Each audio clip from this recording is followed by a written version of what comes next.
तो ये क्वेश्चन है कि दो ब्रांड्स है चॉकलेट्स की, ठीक है, उनकी जो पैकेजिंग है एक में 24 चॉकलेट्स हैं और एक में 15 चॉकलेट्स है, यानी कि जैसे कि ये लिंट की मान लो और ये कैडबरी की मान लो, ठीक है। तो लिंट की जो चॉकलेट है उसके उसका जो बॉक्स है एक डब्बे में कितने आती है, 24 चॉकलेट्स आती है, और जो कैडबरी की है उसमें कितनी आती है, एक डब्बे में 15 चॉकलेट्स आती है।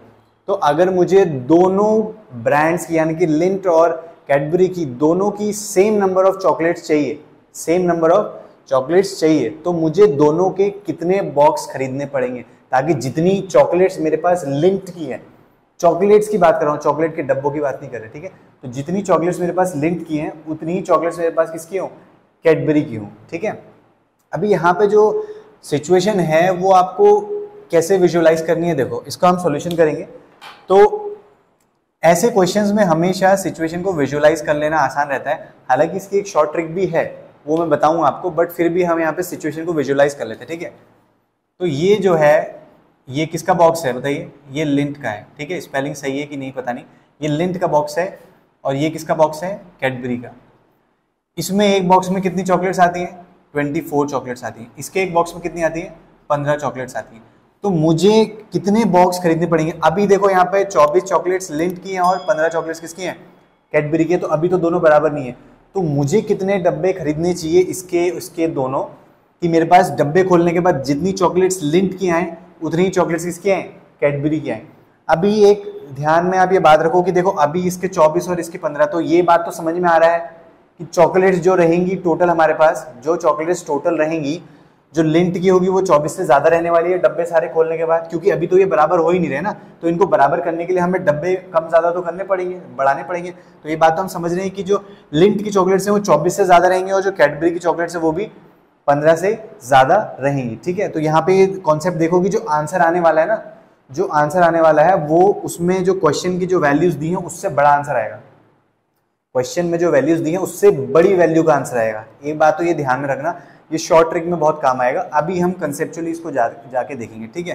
तो 24 चॉकलेट लिंट के डब्बे में और 15 चॉकलेट कैडबरी के डब्बे में। तो मैं अगर कैडबरी के डब्बे 2 कर दूं तो ये 30 हो जाएंगी और ये एक ही रह जाएगी। अगर इसके डब्बे में 2 कर दूं और इसके 2 कर दूं तो ये 48 हो जाएंगी और ये 30 हो जाएंगी। तो मैं कर क्या रहा हूँ, एसेंशियली मैं 24 की टेबल लिख रहा हूँ। 24 एक डब्बे में 24 हो जाएंगी, 2 में 48 हो जाएंगी, 72 हो जाएंगी, समझ में आया, 96 हो जाएंगी। और यहाँ पे 30, 45, 60, जैसे मैं डब्बे बढ़ाता जाऊँ, एक डब्बे में 15, 2 डब्बे कर दूंगा टोटल 30, 3 डब्बे टोटल 45, 45, 4 डब्बे टोटल 60, समझ में आया। तो यहाँ पे हम कर क्या रहे हैं, मल्टीपल्स की टेबल लिख रहे हैं।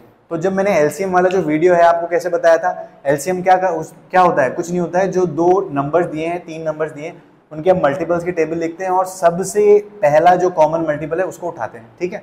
तो यहाँ पे भी हम वही करेंगे। हमें ये देखना है कि मैं कितने डब्बे लेते रहूं कि ये जो नंबर है ना दोनों जगह सेम हो जाए, दोनों जगह क्या हो जाए, सेम हो जाए। तो अब हम इतना एलसीएम निकालना सीख चुके हैं, तो एलसीएम वही काम करता है। क्या करता है, हम क्या करेंगे, 24 के फैक्टर्स निकालेंगे। 24 के फैक्टर्स क्या आएंगे, 2 इंटू 2 इंटू 2 इंटू 3, और 15 के फैक्टर्स क्या आएंगे, 3 इंटू 5, प्राइम फैक्टर्स, हाँ ठीक है। तो हमें एलसीएम निकालने में क्या देखना होता है कि यूनिक प्राइम फैक्टर्स कौन से हैं। तो यहाँ पे यूनिक प्राइम फैक्टर्स कौन से हैं बताओ, एक तो 2 हो गया यूनिक प्राइम फैक्टर, ठीक है, एक 2 है, एक 3 और एक 5 है, यानी कि ये 3 ही टाइप के प्राइम फैक्टर्स इस दोनों के फैक्टराइजेशन में अवेलेबल हैं, ठीक है, प्रेजेंट है। 2, 3 और 5 यही 3 ऐसे प्राइम नंबर्स हैं जो इनके फैक्टराइजेशन में दिख रहे हैं हमें, ठीक है। हमें फिर क्या करना होता है, हर प्राइम नंबर की हाईएस्ट पावर चढ़ा देनी होती है। तो 2 की हाईएस्ट पावर क्या है, 3 है, जो कि यहाँ पे आई है। 3 की हाईएस्ट पावर क्या है, दोनों जगह 1 है तो 1 ही है। 5 की हाईएस्ट पावर क्या है, 1। तो इसका 24 और 15 का जो एलसीएम होने वाला है वो कितना रहेगा, 8 इंटू 3 इंटू 5, जो कि कितना होता है बताओ, 120। 120 एलसीएम है किसका, 24 और 15 का, यानी कि 24 चॉकलेट्स और 15 चॉकलेट्स का जो एलसीएम है वो कितने चॉकलेट्स होंगी, 120 चॉकलेट्स। 24 चॉकलेट्स और 15 चॉकलेट्स का एलसीएम कितना है, 120 चॉकलेट्स। तो मुझे इसकी भी 120 चॉकलेट्स चाहिए और इसकी भी 120 चॉकलेट्स चाहिए, समझ में आ गया। तो 120 चॉकलेट्स में कैसे आएंगे बताओ, 120 चॉकलेट्स निकालने के लिए इसके कितने डब्बे लगेंगे, 120 divided by chocolate in each box 24, यानी कि इसके 5 डब्बे लगेंगे, 5 बॉक्सेस ऑफ लिंट, ठीक है। और इसके 120 चॉकलेट्स निकालने के लिए कितने डब्बे निकलेंगे, 120 divided by number of chocolates, ये कितना आ जाएगा, 8, यानी कि 5 बॉक्सेस ऑफ लिंट ठीक है, ये डबल टी आता है क्या पता नहीं, देख लेना। 5 boxes of Lindt, I think single tea है, and 8 boxes of Cadbury, 8 boxes of Cadbury, समझ में आ गया। तो लिंट के 5 बॉक्सेस लगेंगे और कैडबरी के 8 बॉक्सेस लगेंगे, मिनिमम नंबर ऑफ बॉक्सेस जिनसे ये दोनों में बराबर चॉकलेट मिले। अभी देखो इसका शॉर्ट ट्रिक क्या है, जब आपको आपके कॉमन सेंस से ऐसा पता चल रहा हो कि जो आंसर की जो वैल्यू आएगी ना, आंसर की जो वैल्यू आएगी वो क्वेश्चन में जो वैल्यूज दी हैं उससे ज्यादा आने वाली है, तो वहां पर बिना पूछे एलसीएम निकाल देना।